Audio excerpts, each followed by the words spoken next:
चीज़ समझाइए जरा कि अभी जिस तरीके से सिचुएशन बनती दिखाई दे रही है, बड़ा खतरा आपको कहाँ किस सेक्टर में दिखाई दे रहा है? बहुत लोग बैंकों को लेकर के डर रहे हैं कि साइकिल अब चेंज होने जा रही है, इंटरेस्ट रेट कम नहीं होंगे, इंटरेस्ट रेट अब बढ़ने की बात होगी और प्रेशर देखने को मिलेगा। इंटरनेशनल मार्केट को देखते हुए कुछ लोग ऑटो की बात कर रहे हैं। अलग अलग लोगों के अलग अलग डर हैं। आपका डर सबसे बड़ा क्या है? वो कौन सा सेक्टर है जिसमें आपको लगता है कि अभी थोड़ी सी दूरी बना करके चलनी चाहिए? विपुल, मुझे लगता है कि सबसे बड़ा जो खतरा है वो बेसिकली जो ऑयल मार्केटिंग कंपनीज है, जो तेल इंपोर्ट करती है, उसके बाद केमिकल्स है, लुब्रिकेंट्स है, पेंट सेक्टर है, ये सारे सेक्टर्स क्रूड ऑयल प्राइस के ऊपर डिपेंड है।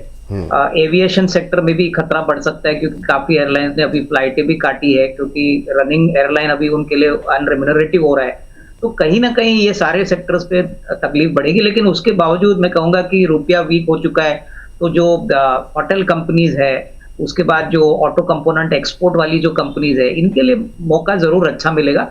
और जो बड़े सेक्टर्स अभी मुझे लगता है चलेंगे वो बेसिकली डोमेस्टिक हॉस्पिटल सेक्टर चलेगा, उसके बाद थोड़ा बहुत कैपिटल गुड सेक्टर चलेगा, सीमेंट चलेगा।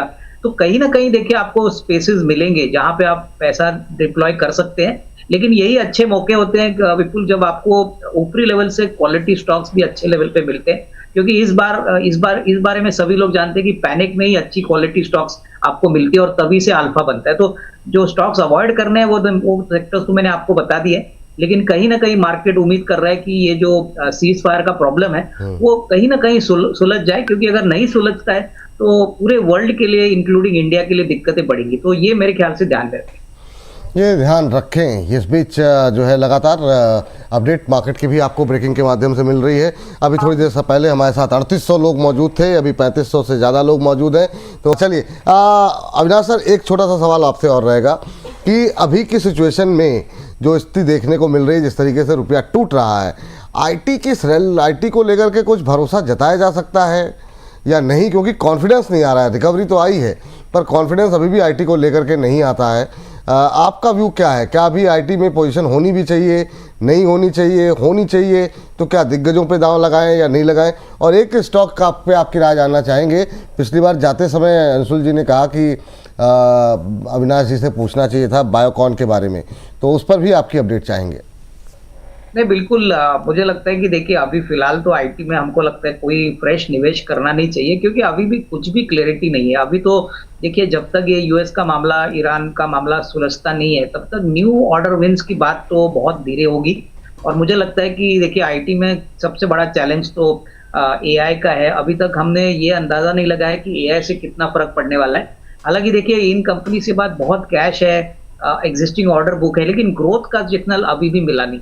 तो मैं कहूंगा कि कम से come first half of this year, यानी सितंबर का क्वार्टर होने के बाद ही हम देखेंगे कि इसमें क्या अपॉर्चुनिटी बनती है।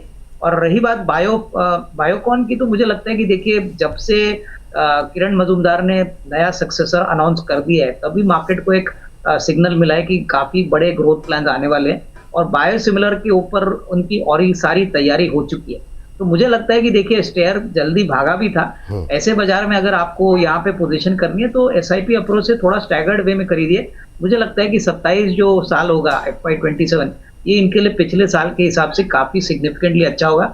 बहुत समय के बाद ये स्टॉक चला है, बट मुझे लगता है कि जो कैटेगरीज में ये काम करते हैं थोड़ा यूनिक है, और फार्मा में मुझे लगता है कि थोड़ा पेशेंस चाहिए। तो ये थोड़ा निचले लेवल पे अगर थोड़ा और आता है तो खरीदने के मौके बनेंगे, लेकिन नजरिया कम से कम साल भर का रखें। एक साल के नज़रिए के साथ बायोकॉन पे खरीदारी करने की सलाह यहाँ पर दी जा रही है। ये राय यहाँ पर फिलहाल के लिए बायोकॉन को लेकर के आई है। चलिए आगे बढ़ते हैं और अंशु सर के पास चलते हैं। अंशु सर, आईटी पे आपका व्यू भी जानना चाहेंगे। आईटी को लेकर के कुछ लोगों की काफ़ी टिप्पणी आई है, और क्या कमज़ोर रुपए के चलते कोई शेयर है जहाँ पर आपकी निगाहें रहेंगी? सर, आईटी अवॉइड करूंगा। आईटी में आईटी 20 के अलावा मेरे को कुछ भी नहीं समझ में आ रहा है। लार्ज कैप आईटी फिर भी ठीक लग रहा था, लेकिन जब से टीसीएस ने ब्रेकडाउन दिया है उसके बाद से लार्ज कैप आईटी भी फिसलने लगा है। एक बाउंस बैक अगर आपको सीएनएक्स आईटी में या आईटी 20 में प्ले करना है तो लेवल नोट कर लीजिए 28,114। आज इनसाइड बार प्राइस एक्शन है 6 दिन में 8.66% गिरने के बाद। कल प्रीवियस डे मतलब फ्राइडे को प्रीवियस डे हाई ब्रीच हुआ था, फॉलो थ्रू एक्शन नहीं मिला। आज इनसाइड बार है 28,114। ये लेवल निकलता है तो एक बार आप 20 डे मूविंग एवरेज 28,970 और स्विंग हाई 29,472 से 29,600 के बीच में आ सकते हैं। मैं इस बाउंस बैक को प्ले करना सजेस्ट नहीं करूंगा। अगर डॉक्टर पर्ची पे लिख के दिया है कि आपको IT20 या IT में बाउंस बैक प्ले ही करना है तो कम से कम 28,114 निकलने का वेट कीजिए, उसके बाद एक 800 से 1000 पॉइंट की बाउंस बैक प्ले कर लीजिए। बाकी अब मैं कंप्लीटली अवॉइड करने मूड में रहूंगा। IT अभी अवॉइड करें, बात सही है। चलिए अविनाश सर का टाइम हो गया। अविनाश सर, कोई डिस्क्लोजर और कोई रिकमेंडेशन रहेगी आपकी इस गिरते बाजार में? नहीं, मुझे लगता है कि देखिए हॉस्पिटल सेक्टर में पार्क मेडी वर्ल्ड हमको काफी पसंद है। देखिए ये नोएडा बेस्ड कंपनी है, लेकिन राजस्थान, हरियाणा, पंजाब में काम करती है। ऑलमोस्ट 3800 का बेड कैपेसिटी है और इस साल बहुत ही बेहतरीन नंबर आ गए। इनफैक्ट ऑलमोस्ट मैं कहूँगा 258 करोड़ का प्रॉफिट आया है, पिछले साल 200 करोड़ का। तो मुझे लगता है कि ये बहुत अच्छा विकल्प है। करीबन 330-340 साल भर में पॉसिबल लग रहा है। तो ये काफी अच्छा विकल्प है जो ऐसे बाजार में आप स्लोली एक्यूमुलेट कर सकते हो। और रही बात डिस्क्लोजर की, तो देखिए जो भी स्टॉक्स आपके शो पे आज हमने बात की है, हो सकता है कि हमारे सारे क्लाइंट्स को हमने वही शेयर्स बताए। पर्सनल लेवल पे मेरी कोई पोजीशन नहीं है। चलिए, ये बात यहाँ पर निकल के आई है। और अंबाला मैम और अविनाश सर, बहुत बहुत थैंक यू, बहुत बहुत शुक्रिया अपना टाइम देने के लिए और आज की चर्चा में शामिल होने के लिए। चलिए अंबाला मैम, बहुत बहुत स्वागत आपका भी, मतलब स्वागत तो क्या, आपके जो सवाल है वो एक स्वान कॉर्प को लेकर के है। स्वान कॉर्प को लेकर के हमारे एक दर्शक काफ़ी देर से परेशान है। बताइए अभी करंट लेवल पे क्या सलाह रहेगी। और रचित सर दिख गए। रचित सर, बहुत बहुत स्वागत आपका। भाई साहब बाजार के रंग देख करके अब टाई बदलने लगे, क्या ही कहूँ मैं। ओहो हो, बहुत शानदार। अंबाला मैम, स्वान कॉर्प पहले आप बता दीजिए, फिर रचित सर से एक टिप्पणी लेते हैं जी। विपुल जी, आपने अपनी ड्रेस का कलर नहीं देखा। मेरा मतलब मेरा रंगों से उतना ज्यादा वो नहीं रहता। जो मिल जाता है, जो मुझे दे दिया जाता है वो पहन लेता हूँ मैं। बाजार को देख के रंग नहीं बदलते हैं जी। ठीक है, तो स्वान कॉर्प पर पिछले सेशन में मैं अर्ली एग्जिट करा चुकी हूँ और 340 के भाव पर।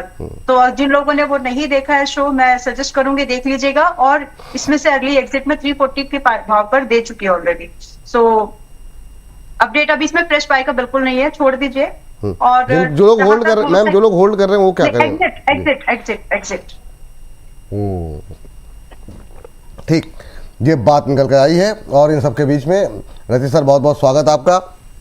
संक्षिप्त टिप्पणी आपकी चाहूँगा मैं बाजार को लेकर के, क्योंकि यहाँ तो दर्द ही दर्द है। और क्या करना चाहिए सर? आज उम्मीद है सर लोअर लेवल से रिकवरी की? सर, सबसे पहले आपको, अंशुल भाई को, प्रदीप भाई को, अंबाला मैम को, बोनस परिवार के सभी सदस्यों को नमस्कार। And as always thank you for having me here. Sir, दर्द, अब ये वो वाली बात हो गई, दर्द तो मेरे को भी इक्वली है। और दर्द मेरे को इक्वली क्यों है उसका मैं एक अपडेट दे देता हूं सर। फ्राइडे को PGIL, प्राइकॉल, NGL फाइन पे कॉल दी थी। NGL फाइन का टारगेट हिट हो गया था। प्राइकॉल, PGIL दोनों स्टॉप लॉस लेवल से नीचे ट्रेड कर रही हैं। तो ये एक पेन पॉइंट है। बस एक सेविंग ग्रेस रह गया सर। व्हील 1464 रुपए में दिया था। तोते ने उस दिन 4 की एंड का फिगर निकाला था और 1610 रुपए हो गया है सर इस ब्लीडिंग मार्केट में भी। तो वो एक सेविंग ग्रेस है सर। क्लियर केस सिचुएशन जो बनती हुई एक अगर सर अलाउ करें कॉल दे दूं? दे दीजिए, पर फिर उसके बाद सर मुझे वो शुरू करना है, तो फिर मार्केट पे 23,400 का निफ्टी का कॉल, 23,400 का निफ्टी का कॉल 138 रुपए चल रहा है। इसका स्टॉप लॉस होगा 88 रुपए। पहला टारगेट होगा 188 रुपए और दूसरा टारगेट होगा 248 रुपए। 188 रुपए पहला टारगेट, दूसरा टारगेट? नहीं सर, हाँ 188 पहला टारगेट, दूसरा टारगेट 248।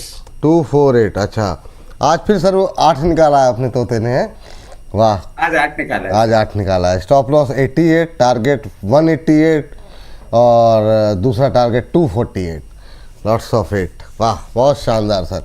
चलिए 23,400 की कॉल प्रेस करके जानिए सर। संक्षिप्त टिप्पणी सर अगर आप कंप्लीट करना चाहें तो मार्केट बिल्कुल क्लियर केस है। मार्केट्स में कॉशियस अप्रोच रखनी है। जो हुआ है, जिसको हम डिस्कस भी कर रहे थे, जिसको आपने बोनस पॉइंट पे भी डिस्कस किया, उसका आपको आने वाले इस हफ्ते में कभी भी एक मूवमेंट देखने को मिल सकता है। ट्रंप मोबिलाइज कर रहे हैं वापस से अपनी आर्मी। क्लोज वॉच रखनी होगी क्योंकि अब उनकी जो सिचुएशन बनती हुई दिख रही है, practically there is no looking back. अगर वो होता है तो निफ्टी 23,150 के नीचे जब मेंटेन करना चालू करेगी तब पेन पॉइंट और बढ़ जाएगा। और लेवल्स की बात करें, जिस तरीके से अभी पोजीशनड है, 23,800 तक का मूवमेंट करती है तो सेल ऑन एवरी राइज है, जब तक उसको नहीं ब्रेक करती तब तक कुछ भी अच्छा नहीं दिखता। 54,400 बैंक निफ्टी है, उसके ऊपर ही आपको एक रिवर्सल दिखेगा। जिस तरीके से बैंक निफ्टी क्रूड और डॉलर मूव कर रहा है, हो सकता है आने वाले दिनों में आपको बैंक निफ्टी एक नया 52 हफ्ते का लो भी रजिस्टर करती हुई दिखा दे। चलिए ठीक, अगले सेगमेंट पे जाएं उससे पहले